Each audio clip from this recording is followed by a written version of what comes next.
Kabupaten Tanggamus merupakan salah satu wilayah di Lampung yang masih tergolong zona hijau COVID-19. Sampai Kamis 30 April, belum ada warga Tanggamus yang terjangkit COVID-19.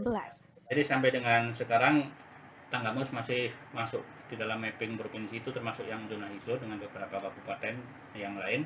Karena memang kita belum ada kasus konfirmasi COVID, kemudian PDB pun juga kita belum ada yang dilaporkan. Kita masih sebatas kepada kewaspadaan dan ini sebetulnya juga kerja yang sangat berat. Karena kewaspadaan ini untuk memastikan bahwa ODP-ODP yang ada di Kabupaten Tanggamus yang berasal dari daerah-daerah zona merah itu harus kita amankan dan kita isolasi, tentunya dengan pendekatan, dengan teknik komunikasi, kemudian dengan kehumanismenya, sehingga masyarakat itu secara sadar dan mengerti bahwa bahayanya kalau harus menjaga protokol kesehatan di situ. Sekarang ini untuk ODP kita berapa jumlahnya? ODP untuk hari ini dilaporkan ada 77 orang. Kemarin ada 79, kemudian beberapa waktu yang lalu 80-an. Memang kalau dari sisi tren itu kita ada penurunan. Nah, penurunan ODP kita ini sangat dipengaruhi oleh sedikitnya masyarakat yang datang dari daerah-daerah zona merah. Dan ini juga terkait dengan kebijakan dari pusat tentang larangan presiden untuk tidak mudik, kemudian PSBB di Jabodetabek dan sebagainya, itu sangat berpengaruh terhadap penurunan ODP di daerah kita. Dulu pada saat kebijakan-kebijakan dari pemerintah pusat itu belum dilaksanakan, kita masih banyak banget ODP, bahkan sampai 100-an lebih ya.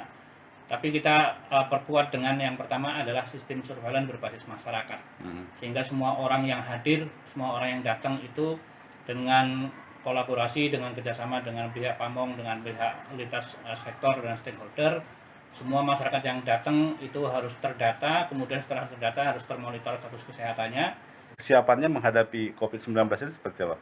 Jadi sesuai dengan instruksi dari Gubernur bahwa tadinya di Provinsi Lampung ini hanya ditunjuk 4 rumah sakit rujukan, tapi sekarang sudah ditunjuk semua rumah sakit di seluruh kabupaten menjadi rumah sakit rujukan walaupun dengan strata yang berbeda. Di Kabupaten Tanggamus kita ada 1 rumah sakit pemerintah dan 1 rumah sakit swasta, dan itu sudah ditentukan oleh SK Gubernur sebagai rumah sakit rujukan. Untuk itu kedua rumah sakit ini sudah mempersiapkan diri. Kalau di rumah sakit swasta di Pati Secanti itu sudah menyiapkan 2 ruang isolasi dengan kapasitas 3 tempat tidur. Kemudian di rumah sakit kita sudah merehat ruangan untuk menjadi ruang isolasi dengan kapasitas maksimal bisa 6 tempat tidur. Dan di satu sisi pemerintah daerah juga menggelontorkan anggarannya untuk merehab 2 buah gedung yang nanti juga akan membackup untuk ruang isolasi, dan ini nanti berharap kita bisa mengakomodir belasan tempat tidur, sehingga kita harapkan kalaupun nanti terjadi peningkatan intensitas COVID di Kabupaten Tanggamus, dari sisi rujukan sudah siap untuk melayaninya, termasuk juga kelengkapan yang ada di rumah sakit. Sambil berjalan sambil kita Pemkab lengkapi. telah menyiapkan 2 rumah sakit rujukan, yakni RSUD Batimengunang dan RS Panti Secanti Gisting. Warga lanjutnya diharapkan tetap waspada dan tetap memakai masker, Itu rajin ruang apa, cuci Mas? tangan, serta menerapkan social distancing. Kita pakai CCTV. Oke, CCTV ya. Kalau ruang kita itu untuk ruangan perawatan ada 4. Seluruhnya ada 6. Yang 2 itu untuk ODP dan PDP. Yang 4 ini khusus untuk yang penanganan COVID. Yang positif artinya? Yang positif. Kalau jumlah petugasnya kita ada 10. Insya Allah kita udah stay siap untuk melayani pandemi ini.